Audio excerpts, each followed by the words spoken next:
con nuestra última presentación tengo el gusto de presentar al ingeniero Manuel Terrazas, Miguel Terrazas, perdón, de Google Product. La conferencia es integración de redes para Wi-Fi 6 y 7. ¿Qué tal? Buenas tardes. ¿Qué tal? Buenas tardes. Pues muchas gracias a los que están presentes. El día de hoy vamos a ver la parte de Wi-Fi 6, Wi-Fi 7, un poquito de repasando qué tecnologías o qué ha aportado cada tipo de Wi-Fi a la actualidad, lo que estamos trabajando, y posteriormente cómo complementamos como Hubble y Aceltex la solución Wi-Fi, ¿vale?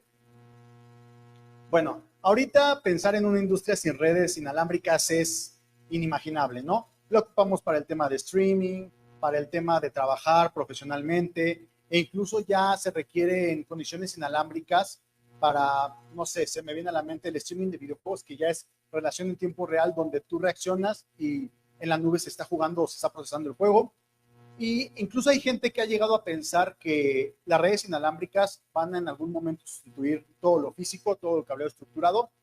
La verdad es que ahí podemos generar diferente debate, hay diferentes comentarios a favor y en contra, pero bueno, lo que sí sabemos es que las redes inalámbricas es un mercado bastante grande, en donde actualmente el valor del mercado es de 16.16 billones de dólares y se estima que para el 2029 llegue a 30 billones de dólares, ¿no? Entonces, es una industria que tiene relativamente poco tiempo y que tiene un valor de mercado bastante amplio.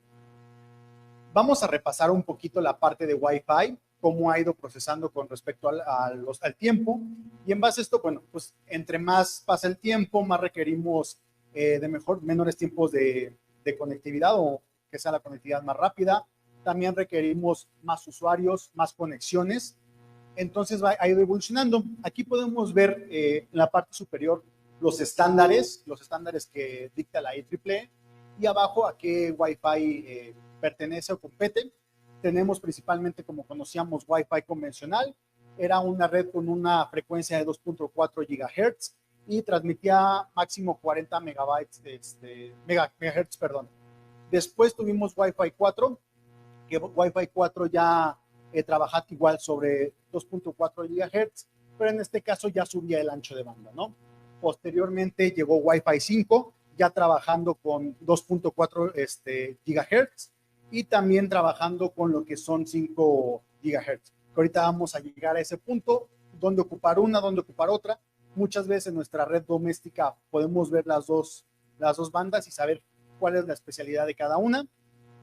Bueno, Wi-Fi 6, 6 y 6E, ya 6 igual trabajaba con la parte de 2.4 y 5, pero la 6E ya trabajaba también con 6 GHz, ¿no? Entonces va mejorando. Ahorita vamos a ver más adelante a qué pertenece cada una de las mejoras. Y Wi-Fi 7 tiene muchas características similares a Wi-Fi 6. Igual transmite en 2.4, 5 y 6, pero aquí ya nos da canales de un ancho de banda hasta 320 MHz, ¿no? Entonces nos da mejor ancho de banda para usos más puntuales que ahorita vamos a ver. Lo que veíamos de Wi-Fi 6 normalmente es un estándar, en el estándar IEEE 802.11, compatible con Wi-Fi 6 y Wi-Fi 6E. Esto quiere decir que también es compatible con versiones anteriores, ¿no? De Wi-Fi 4, Wi-Fi 5 y Wi-Fi 6. Tiene una rápida adaptación y tiene características mejoradas, que es mejor latencia, menor tiempo de espera de la información y más rápido, ¿no? Con el MUMIMO, que ahorita voy a explicar qué es, el SDMA y el Performing. Y también tiene el Target Wake Time, que es un mejor tiempo de vida a las baterías. Ahorita lo voy a explicar más a detalle, pero básicamente nuestro AP o nuestro dispositivo que recibe la señal solamente recibe cuando el AP se lo indica en periodos determinados de tiempo. ¿En qué nos ayuda? No está recibiendo todo el tiempo señal, entonces no todo el tiempo está activo y nos ayuda a mejorar las baterías en caso, por ejemplo, de todo lo que son chapas de seguridad que no están conectadas a la red eléctrica. Todo lo que es inalámbricamente nos ayuda a mejorar la durabilidad o eficientar las baterías hasta 7 veces más, ¿vale? Esto es con respecto a Wi-Fi 6, que muchas veces a partir del 2021 hasta el año pasado lo escuchábamos como la novedad, como las nuevas tecnologías, porque no entraba el Wi-Fi 7 hasta este año. Aquí vamos a ver todo lo que es el espectro de radiofrecuencias. Me gusta mucho utilizar la analogía de los coches, las carreteras y los destinos, digámoslo así, en donde tenemos diferentes anchos de banda o en espectro de frecuencias, y esto los podemos dividir en diferentes canales, que serían como las autopistas y los usuarios, los destinos. Aquí podemos ver que tenemos 2.4 GHz, que es con que se empezó a trabajar el Wi-Fi. Posteriormente subió a 5, que en 5, si podemos revisar, hay un espacio intermedio entre 5 GHz, que ahorita voy a explicar por qué, y 6, ¿vale? En medio, entre 2.4 y 5, está la parte de 3.5, que normalmente es LTE, inalámbricas privadas. En ese espectro es donde están manejando.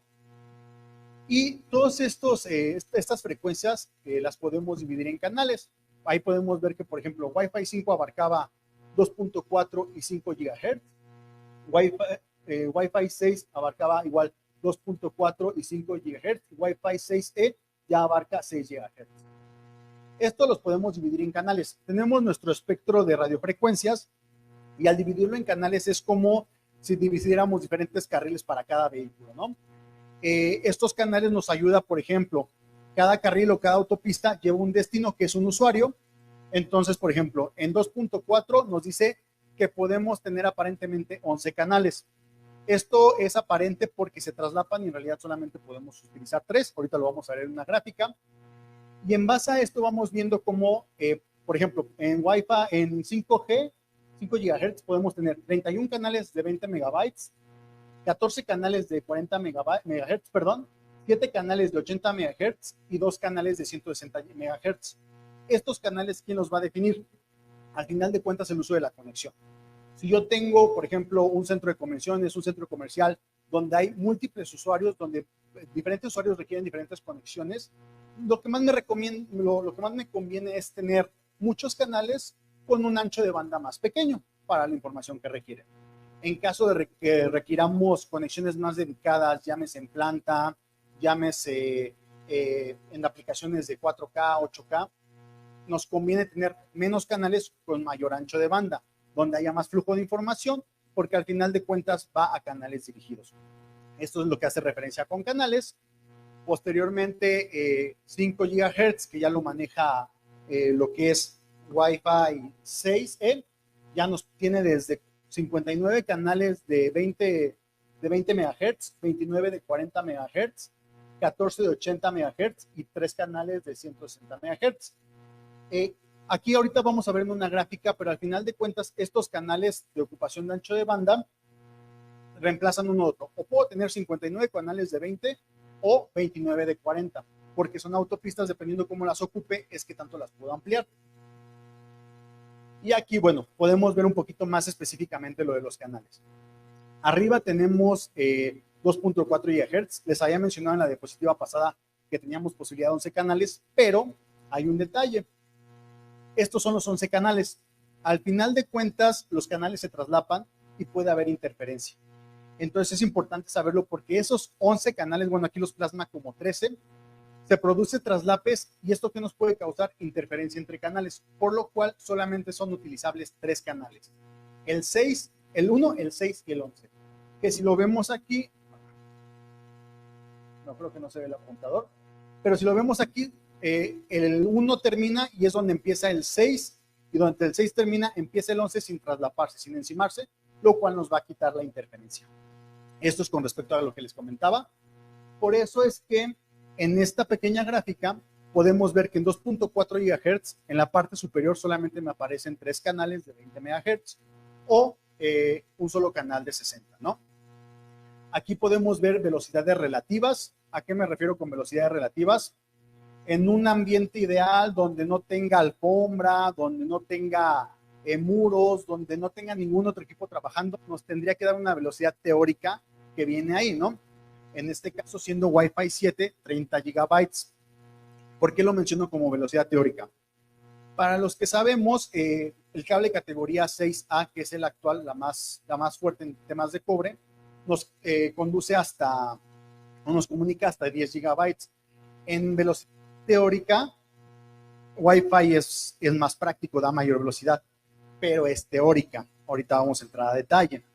Y aquí, bueno, vemos lo que les comentaba anteriormente, estándares, tipo de Wi-Fi, las frecuencias en las que trabajan, las velocidades teóricas y los años de lanzamiento. En 6 Hz podemos ver los 59 canales, pero tal vez esos 59 canales los puedo dividir a 7 canales de 160 Hz y va haciéndose más amplia el ancho de banda, pero se reducen los números de canales. Como les comentaba, para información más dedicada, ¿no? Para cuando se requiere una mejor transmisión de datos. Aquí vamos a ver las mejoras que ha tenido cada tipo de Wi-Fi y también tenemos dos gráficas. La azul que tenemos, digamos que de nuestro lado derecho para ustedes, que es más alta, es la velocidad teórica. Y del otro lado, el azul clarito, es nuestra velocidad real. ¿Se dan cuenta cuánto baja de la teórica a la real? Mientras aquí me dice, esta gráfica es por parte de Intel, una fuente confiable, mientras la de Wi-Fi 7 nos dice que nos transmite hasta 36 GB, en el real son 5.8. Entonces baja mucho la velocidad teórica. Entonces es por eso que todavía las redes inalámbricas no pueden suplir la parte física, todo el cableado estructurado. En Wi-Fi 4, cuando pasó de Wi-Fi convencional a Wi-Fi 4, las tecnologías que nos trajo fue la WPA2, que es la parte de seguridad, las contraseñas. También nos trajo el MIMO, que eran múltiples entradas, múltiples salidas. Esto nos hacía, yo tengo 4 computadoras, puedo transmitir primero con una información de entrada y de salida, termino con ella, me voy con la segunda entrada y salida, transmito información, termino con ella y me voy con la tercera, así con los servicios. Eso nos proporcionó Wi-Fi 4, una múltiple entrada, múltiple salida, pero por usuario a la vez. Y nos proporcionó el LDPC, que era un protocolo o un código para poder transmitir redes inalámbricas sin ruido. Empezamos por esa parte. Posteriormente se dio el avance a Wi-Fi 5, lo cual nos proporcionó el MUMIMO, que el MUMIMO como tal es multiusuarios, múltiples entradas, múltiples salidas. Yo puedo estar trabajando hasta con 4 usuarios a la vez, intercambiando información sin necesidad de estarlo escalando. Esto fue la principal ventaja en el Wi-Fi 5. Después vino lo que era el Wi-Fi 6, que el Wi-Fi 6 ya nos daba múltiples usuarios, múltiples salidas. Aparte nos daba la OFNA, que al final de cuentas esto es que podemos seccionar nuestra información. Anteriormente, si yo tenía un canal, solamente ese canal podría llegar a un usuario. Por eso lo dividíamos, y con esta tecnología ya podríamos meter en un canal hasta 4 usuarios. No tendría que ser todos los canales divididos en 4, a lo mejor mi canal 1 es para 4 usuarios, mi canal 2 es para un usuario. Entonces eso fue lo que nos aportó Wi-Fi 6 y 6E. Y adicional a esto también nos puso la tecnología de la WPA3, que es mejor tema de seguridad para nuestras contraseñas. Y Wi-Fi 7 lo que nos brinda es un ancho de banda hasta 320 MHz en los canales, mayor ancho de banda para especificaciones más dedicadas, y el MLO, que este MLO es una operación de multienlace, que lo que nos ayuda es poder trabajar en tiempo real. Al inicio les comentaba que todas las aplicaciones de trabajo, el streaming, la parte de jugar ya juegos en plataformas en línea, requiere que esté trabajando en tiempo real. Ya no tengo un tiempo de latencia, y menos si es en temas competitivos o en reuniones de trabajo o incluso controlar maquinaria de una industria a distancia. Entonces eso es lo que nos da el MLO. Nos da una facilidad de poder trabajar en vivo de 1 a 1, ¿no? Mayor velocidad. Bueno, esto ya lo revisamos. Ok. Aquí les mencionaba que en 5 GHz hay un espacio. ¿Por qué tenemos ese espacio? Normalmente, como ustedes lo saben, por la cercanía con Estados Unidos, pues muchas cosas que se trabajan en Estados Unidos se bajan directamente aquí en México. Este espacio es una banda de frecuencia para los canales de emergencia, señales de atentados, alarmas de terremotos, todo lo de servicios de emergencia. Tienen este ancho de banda para que no haya interferencia. Entonces, por eso es que en 5 GHz podemos ver un espacio vacío en donde entran todos los servicios de emergencia, ¿vale? ¿Cuál es la ventaja? ¿Cuál es la diferencia entre 5 GHz, 6 GHz y 2.4 GHz? Por ejemplo, en las redes domésticas que nos aparecen dos redes de 2.4 y 5. 2.4 tiene mayor, perdón, 2.4 tiene mayor distancia de alcance, puedo conectarme a mayores distancias, pero su velocidad reduce. Mientras que 5 y 6 GHz, su distancia es menor, pero tenemos mayor velocidad. ¿Cuál es la ventaja de trabajar a 6 GHz y no a 5 GHz? Al final de cuentas, actualmente tabletas, teléfonos, computadoras trabajan en el espectro de 5 GHz. ¿Qué pasa? Que a veces se satura. Si se satura, hay interferencias, se baja la velocidad de los datos. Cuando trabajamos a 6 GHz, la velocidad es mayor, los datos se transmiten más rápido y esto nos da mayor eficiencia porque no se satura tanto el espectro. Como les comentaba, se puede trabajar en canales de hasta 160 MHz y aquí ya entra todo lo que es videos 4K, 8K, todo lo que es VR, toda la realidad virtual que también tiene su apogeo y que también ya se pone en la nube, puede entrar en el espectro de 6 GHz, ¿vale? Aquí vamos a ver la diferencia de los anteriores Wi-Fi a Wi-Fi 7. Podemos ver hasta el final de mi gráfica, ese espectro color rojo-naranja son los 320 MHz que nos ofrece el Wi-Fi 7. ¿Qué nos ofrece? Que en este espectro podemos tener hasta 3 canales de 320 MHz. 3 canales dedicados a usos específicos, como les comentaba, la transmisión de 8K, 4K, la transmisión de un controlador, por ejemplo, CNC, que recibe mucha información. Son espacios o anchos de banda dedicados para esta parte, que es lo que nos otorga Wi-Fi 7 y es la principal diferencia a comparación de Wi-Fi 6. ¿Vale? Ahora vamos a ver cómo viajan las ondas de radiofrecuencia. Como les comentaba, pues la fuerza de la señal depende mucho de la distancia en la que se encuentra, del ancho de banda o de la frecuencia en donde está trabajando y de la dirección y cobertura. Aquí, por ejemplo, tenemos dos gráficas de una antena omnidireccional y direccional. La de arriba es la omnidireccional. Si podemos ver la parte, la que está del lado izquierdo para ustedes, se ve bastante uniforme. Un círculo es la vista desde arriba. Se ve bastante uniforme, pero más sin embargo, si lo vemos en vista horizontal, pues se ve ya como un globo aplastado. Ahorita lo vamos a ver en una gráfica 3D para que lo puedan visualizar. Y básicamente una antena omnidireccional da la luz como nos da la señal como da la luz un poco, ¿no? Tenemos el foco montado y esparce de manera circular la señal. Mientras una antena direccional, bueno, ya la focalizamos más a donde queremos, ¿no? En la parte inferior, de este lado tenemos una vista vertical, en donde se alcanza a ver como una pequeña línea está nuestra antena y focaliza hacia arriba o hacia enfrente, como lo quieran ver, la señal. Mientras en la otra parte tenemos una vista horizontal, donde se ve más visualmente la señal y ahí no lo focaliza. Ahorita lo vamos a ver en una gráfica 3D para que le podamos dar imagen a esto. ¿Qué factores afectan el desempeño? La relación señal-ruido, porque al final de cuentas la señal lleva un poco de ruido.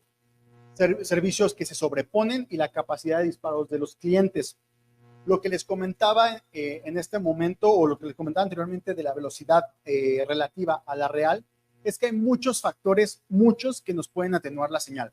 Desde los muros, por ejemplo, aquí un claro ejemplo en la sala de reuniones, estas paredes están acolchadas. Ese hecho de que estén acolchadas absorbe señal y no rebota de manera adecuada. Pisos alfombrados, que a lo mejor de cuarto a cuarto haya columnas de acero, todo eso nos reduce señal. Y si aparte le sumamos el tema de los dispositivos que ocupamos, computadoras, tablets, pantallas, consolas, díganme algo que actualmente ocupemos día con día y no ocupe telecomunicaciones o la parte del Wi-Fi.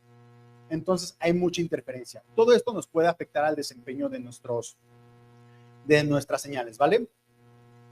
Aquí, por ejemplo, tenemos una pequeña imagen donde tenemos dos APs que transmiten a diferentes canales. Cuando los APs transmiten en el mismo canal, por ejemplo, ahí podemos ver el círculo más grande que dice Channel 6 o el canal 6, si se dan cuenta, se traslapan. Si nuestro dispositivo se encuentra en esa parte donde se traslapan, nos va a generar una confusión en el dispositivo, no va a saber a qué access point está conectado y eso nos va a retrasar la señal. ¿Qué es lo ideal? Que cuando se traslapen estén en diferentes canales. Ahí podemos ver que el que es un gris un poco más oscuro está en el canal 1, mientras que el que está abajo está en un canal 11, ¿no? Entonces, aunque se traslapen, están transmitiendo en diferentes anchos de banda, diferentes canales, y no va a haber un traslape como tal. Actualmente, cuando es un multiusuario de, por ejemplo, 59 canales, pues va a ser un poco difícil que se traslapen, ¿vale? Y bueno, ¿cuál es la solución para que no se traslapen? De ese lado podemos ver un pequeño croquis, un pequeño plano, con la señal de nuestros access point o nuestros puntos de acceso. Esto se le llama un mapa de calor, en donde podemos ver cómo va la señal. Entre más roja sea la señal, es donde está concentrado la mayor potencia, y conforme se va alejando de nuestro punto de acceso, va disminuyendo la señal. Aquí, por ejemplo, si se dan cuenta, la mayoría de los access points se llegan a traslapar en lo azul cuando ya la señal es muy débil, y aparte, si transmiten diferentes canales, no deberíamos de haber ningún problema. Por ejemplo, ahí podemos ver que en todo el perímetro de la parte de arriba vemos vehículos, un estacionamiento, en donde a lo mejor la demanda no es tan necesaria, porque solamente ofrece conectividad de servicio tal vez a los usuarios, tal vez a cámaras de seguridad, incluso tal vez los puntos de acceso, plumas para el acceso. Después, del lado derecho abajito, vemos 3 access points juntos o muy cercanos. Ahí se alcanza a ver que son aulas, centros de reuniones, donde es más necesario tener una gran señal, donde sí se requiere una fuerza. Y bueno, con este mapa podemos hacer un diseño, o más bien, para hacer un diseño tenemos que plasmar un mapa así, donde veamos en qué puntos nuestras señales se cruzan y donde no tenemos una afectación, ¿vale? Ahora bien, el tema de usar antenas exteriores para los access points nos ayuda a dirigir los access points o las antenas a donde requeramos, a señales que en verdad nos interesen, permiten focalizar la cobertura, direccionar la señal y mejora las capacidades de los access points, y también aporta un poco a la estética. También, por otra parte, tenemos lo que veíamos, las antenas omnidireccionales y direccionales. Ahí vemos un poquito más el desempeño. Access point con antenas internas, que normalmente los access point que tienen antenas internas son omnidireccionales. Ahí podemos ver la placa del access point con varias antenas alrededor, y nos da una señal omnidireccional, como la luz o como le hace luz de un foco. Este es el que quería mostrarles. Esta es una gráfica de un access point, de una señal de un access point omnidireccional. Si se dan cuenta, la señal entre más verde, o más cerca está del verde, es más fuerte, y más alejada del verde va disminuyendo. Si lo vemos desde arriba, se ve la señal de manera circular, como el haz de luz, pero ya si la vemos de manera horizontal, parece como si hubiéramos aplastado un globo, donde se expande en el centro, pero se contrae en altura. Este tipo de access point no se recomienda, por ejemplo, para centros de distribución, para naves industriales, donde las alturas son muy altas. Entonces, probablemente en otros pisos o en otras partes de los centros de distribución, por ejemplo, se va a perder la señal. No vamos a tener tanta intensidad de señal, ¿vale? Esta es la omnidireccional. Aquí vienen algunas antenas externas para los access point. Y esta es una gráfica de una antena direccional. Si se dan cuenta, para empezar, la parte de la señal más fuerte, que es el color verde, casi abarca la mitad de la gráfica. Casi es la mitad de la gráfica. En altura y en amplitud como tal son muy similares, entonces nos da mayor cobertura, y lo principal es la podemos direccionar a donde queramos. ¿Dónde se me ocurre ocuparla? A lo mejor voy a montar un access point, no sé, en un hospital, sobre un pasillo. De un lado tengo la pared, enfrente tengo el pasillo. De nada me sirve tener una antena omnidireccional que va a mandar la señal en forma de círculo, porque va a chocar contra el muro y se va a perder. Mejor la direcciono para que cubra las áreas que en verdad requiero cubrir, ¿vale? Los gabinetes, también está la parte de gabinetes para los access point, que nos ayuda a reducir muchas cosas. Por ejemplo, es más económico tener un gabinete que esté para exterior y conectado a una antena para exterior, a tener un access point de exterior. Es más costoso un access point para el exterior. Adicional a esto, también son muchos beneficios en temas, por ejemplo, de seguridad. El gabinete está más sujeto. Si se quieren ahora sí que vandalizar o atacar la antena, es más fácil reemplazar la antena que el access point como tal, y pues brinda protección, ¿no? Por ejemplo, ahorita lo vamos a ver más adelante, pero pues ya te brinda protección IP67, 68, 4X, antivandalismo, dependiendo de lo que se requiere, donde esté ubicado. Montajes, por ejemplo, en aeropuertos que pueden contribuir a una mejora en la señal, y aparte pueden apoyar o brindar con estética. Por ejemplo, en la parte de la imagen que está en la parte superior derecha, podemos ver un access point que está montado en un plafón, no es muy visible y no nos afecta como tal la parte de la estética, entonces podemos brindar la parte de la estética. Por ejemplo, en la parte de abajo, me parece que es un restaurante de uno de los estadios de la NFL, en donde el access point o el gabinete es ese cuadrito que vemos ahí, pero también está la posibilidad de, por ejemplo, ponerles skins o calcomanías que se asemejen a donde quiera ubicarse, ¿no? En este caso, ayuda a la estética, aparte de que es un buen montaje, y pues se mimetiza en el ambiente para evitar que se vea mal, ¿no? Aquí, por ejemplo, como les comentaba, la ubicación es bastante importante, y aquí un claro ejemplo, en la primera imagen podemos ver que es como un hospital. El access point, si se alcanza a ver, es un cuadrito que se ve en la parte superior izquierda de la imagen, pero en realidad el área de servicio es donde están las impresoras. Hay que tener muy bien ubicado dónde va a ir nuestro access point para que en realidad nos dé una cobertura adecuada, ¿no? Que nos dé una solución estable. Y bueno, aquí metemos la parte de normativa. El ANSI TIA en su boletín de comunicado 162B, que se actualizó en 2021 y normalmente se actualiza cada 3 años, habla sobre la guía para puntos de acceso, todo lo que es topología, lo que es los diseños, la instalación e incluso las pruebas que se requieren para los access points. Bueno, como tal, las guías habla sobre guías de cableado estructurado y las guías convencionales para los access points. Y, por ejemplo, esta es una de las cosas que viene en la normativa. Nos recomienda que los access points sean montados de manera celular. ¿A qué me refiero con celular?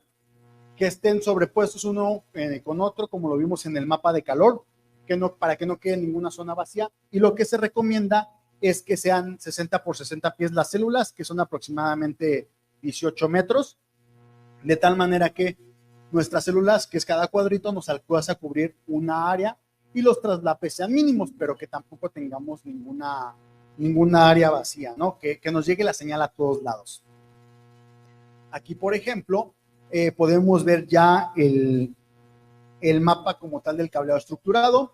De este lado, del lado izquierdo, podemos ver el TR, que es nuestro cuarto de telecomunicaciones, y nuestro panel de parcheo. De ahí salen nuestros tendidos de cable A. Normalmente se recomienda por normativa 2 nodos para cada access point. Una, porque, bueno, hay access point como los de Wi-Fi 7 que requieren 2 conexiones o 2 nodos como tal, y aparte para múltiples ampliaciones, o que se requiera mejorar posteriormente los servicios, se recomienda tener 2 nodos. También es muy importante recordar que todas las instalaciones de access point en nuevos edificios debe de ser con categoría 6A, que es la categoría más alta de cableado estructurado. ¿Por qué? Esto pensando en futuras ampliaciones. Por ejemplo, hay veces que nuestro presupuesto para el día de hoy no nos da para poner access point categoría Wi-Fi 6 o 7. Tenemos para poner Wi-Fi 5, pero a lo mejor en unos años puedo implementar Wi-Fi 7. Me va a salir mucho más costoso volver a hacer mi tendido de cable que dejarlo preparado para una ampliación o para incluso incluir más usuarios en caso de que una planta crezca, oficinas crezcan el número de cubículos. Entonces es importante tener toda esta área bien, dejarla plana para futuras ampliaciones, ¿vale? Ok, y aquí me gustaría mencionar que al final de cuentas lo que veíamos anteriormente o que mencioné de las redes inalámbricas versus las redes físicas, el cableado estructurado, pues todavía no las pueden como tal suplir.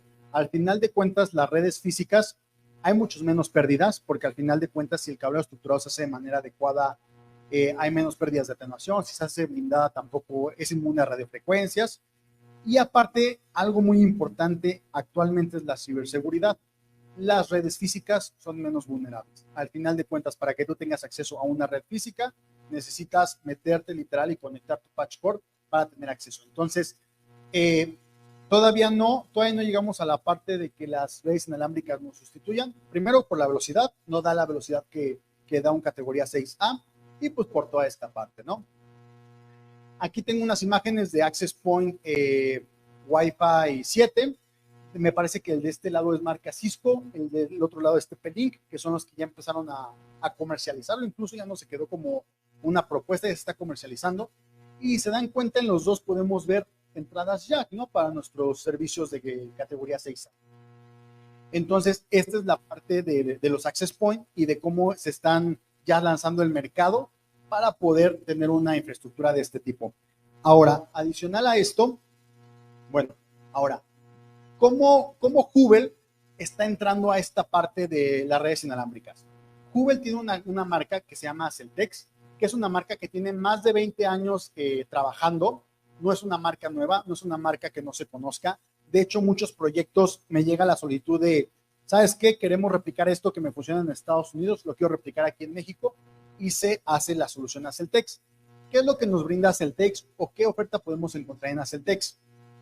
Antenas, gabinetes, el tema de montaje, soluciones de potencia, protección de potencia, accesorios para sitio y solución en cables. Ahorita lo vamos a ver más a detalle.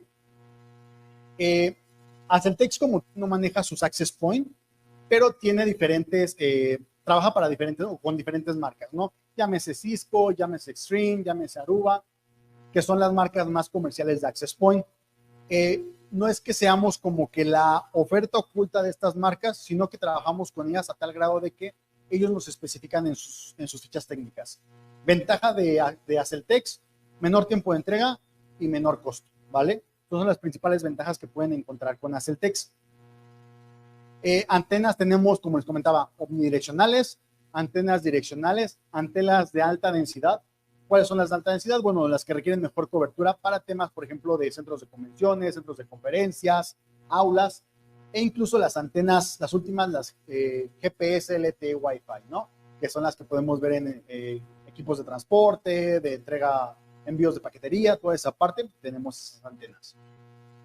Montajes, manejamos los gabinetes, principalmente son gabinetes, o bueno, más bien, evidentemente son gabinetes no metálicos. ¿Por qué? Como al final de cuentas transmiten una señal, si fuera un gabinete metálico, se causaría el efecto de jaula de Faraday, ¿no? Las ondas rebotarían y no podrían salir, o por la frecuencia no podrían salir. Entonces son gabinetes no metálicos. Se han hecho diversas pruebas con todas las marcas con las que trabajamos y no hay una pérdida significativa en estos gabinetes, ¿no? Entonces se mantiene la señal como debe de ser. También tenemos todos los montajes para techo, en plafón, control ambiental, por ejemplo, si estamos en zonas muy cálidas que tenga refrigeración, en zonas frías calefacción para que esto no nos dañe la señal o no nos dañe incluso los equipos. Esta parte de debajo de asientos es toda la solución para estadios. También puede entrar todo lo que son las puertas de accesos para estadios donde viene el número del estadio o de entrada, perdón.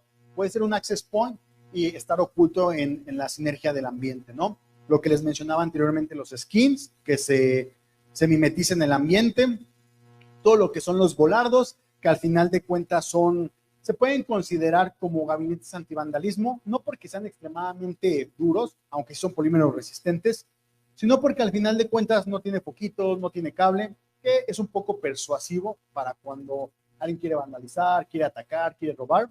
Por eso los consideramos antivandalismos. Montajes, todo el tipo de montajes para los access point.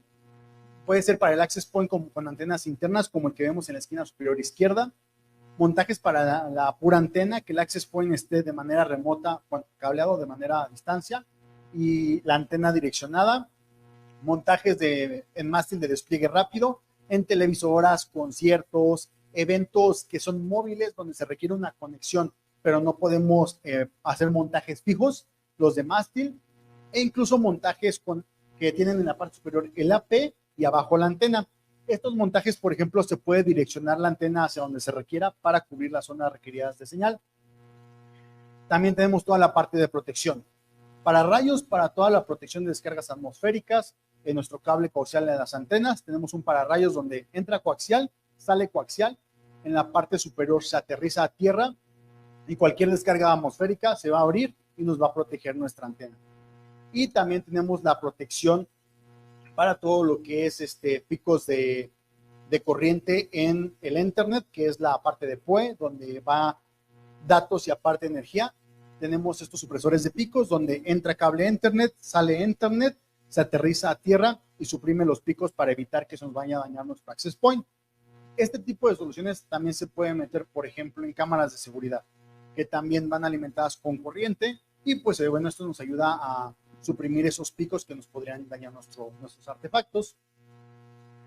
Y bueno, ¿en dónde podemos utilizar Aceltex? Al final de cuentas, la gama es bastante amplia, desde la parte industrial, en educación, en todo lo que son empresas, llámese oficinas, llámese la parte corporativa, la parte de hospitales, centros de salud, todo lo que son comercios de retail, la parte de transporte también se pueden ocupar, bodegas, centros de distribución, y bueno, aplicaciones de alta densidad, Wi-Fi en interiores, Wi-Fi en exteriores. En realidad, pues es bastante amplia la gama que podemos ocupar en Aceltex, ¿vale?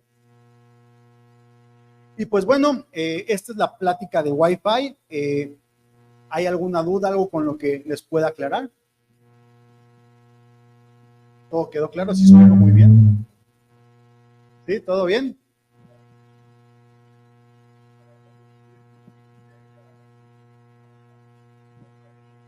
Ya se están comercializando. Ya se están comercializando. Ya saben que aquí en México normalmente la tecnología... equipos móviles. Yo creo que estaría estimando para 2025 finales, 2026, teléfonos o bueno, computadoras de gama muy alta. Todavía está un poquito atrasado en esa parte porque al final de cuentas, ventaja que tiene el Wi-Fi 7, compatible con todos los anteriores, y hasta ahora en un equipo móvil normalmente no ocupamos la ventaja que tiene el Wi-Fi 7, que es el ancho de banda de 320 MHz. Entonces, en estricto sentido, finales 2025, principios 2026 ya deberían de empezar a salir, ya estaría disponible pero al final de cuentas elevaría costos y no sé qué tan funcional sería en equipos móviles, ¿vale? ¿Otra pregunta? ¿No? Adelante. Es que creo que hay... ¿Pregunta?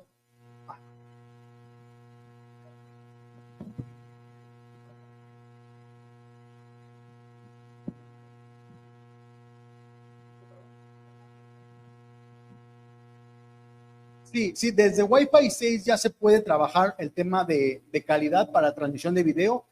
Wi-Fi 6 ya puede trabajar 8K, 4K sin problema.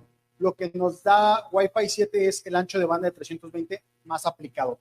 Esto solamente, por ejemplo, si se quiere, aparte de que te transmita, por ejemplo, la parte de 8K, a lo mejor un audio Dolby Atmos o otros datos, para eso es el amplio ancho de banda. O aplicaciones donde se requiera trabajar en vivo, respuestas inmediatas.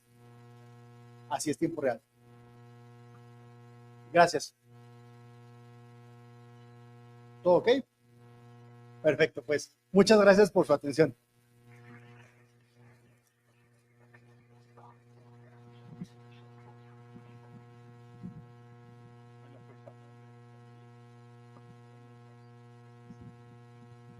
Muchas gracias al ingeniero Miguel Terrazas, en nombre de Americ.